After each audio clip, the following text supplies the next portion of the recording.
que a gente pode perceber em termos de projeção nessa história? Ela é um material de projeção, né?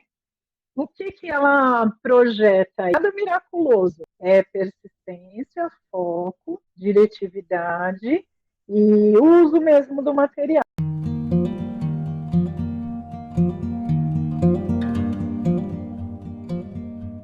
Foi, como ela estava na escola, na fase das fábulas e dos bichinhos que fazem coisas e tal, eu não trouxe, eu não trabalhei com ela exatamente contos de fadas, eu trabalhei fábulas. E dali a gente tirou esses animaizinhos que foram aparecendo aí no decorrer do joguinho. Agora, e eu vou mostrar para vocês o trabalhinho que nós estamos desenvolvendo, porque daí eu comecei, já entendi o ser castigado da casa, entendi o porquê do castigo e comecei a trabalhar com ela pessoas que enganavam nos contos, pessoas que suspeitavam das outras.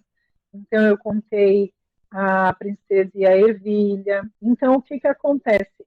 Aí eu comecei a contar a princesa e a ervilha, que tem a desconfiança, né, da rainha, da sogra, tem a desconfiança de que ela venha realmente de uma boa família, então coloca uma ervilha embaixo de muitos colchões e ela no outro dia, ai, alguma coisa me incomodava e a rainha realmente percebe. Trabalhei a guardadora de gansos, que tem uma farsante, né, que tem uma traição, e fomos dando tratos à bola até que em algum momento o relato foi que, de fato, houve uma traição em casa, alguém é sim castigado via de regra, né? Não com um castigo assim como o de uma criança, mas com um castigo de eu não vou ligar para você, também não veio na hora certa, não vai comer, que foi meio que o que ela contou, né, na história do passarinho, por exemplo. E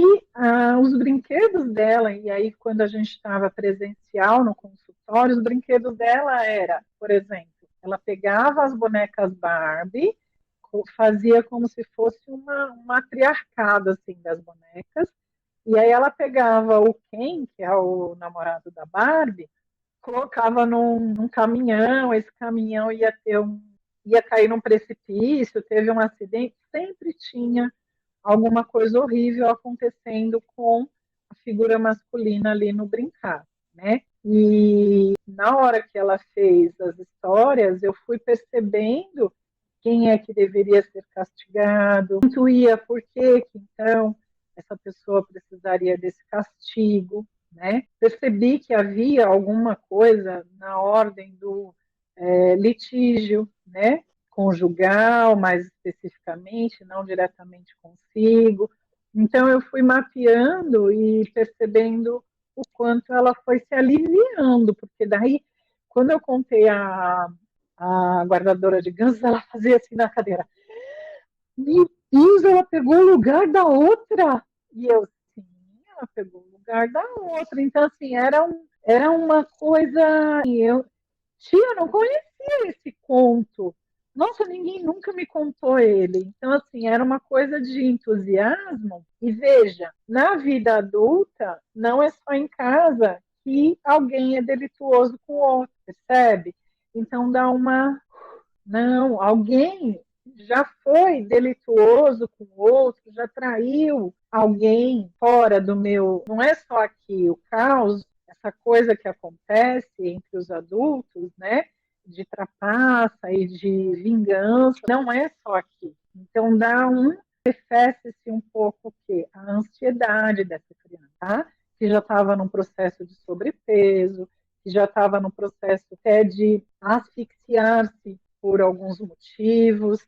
Então já era um processo e que do ponto de vista orgânico não se tinha nada e que a gente foi percebendo o quanto era um processo de resposta ao que estava ali na mente absorvente de uma criança, captando, né, desse meio, captando disso que a realidade estava falando.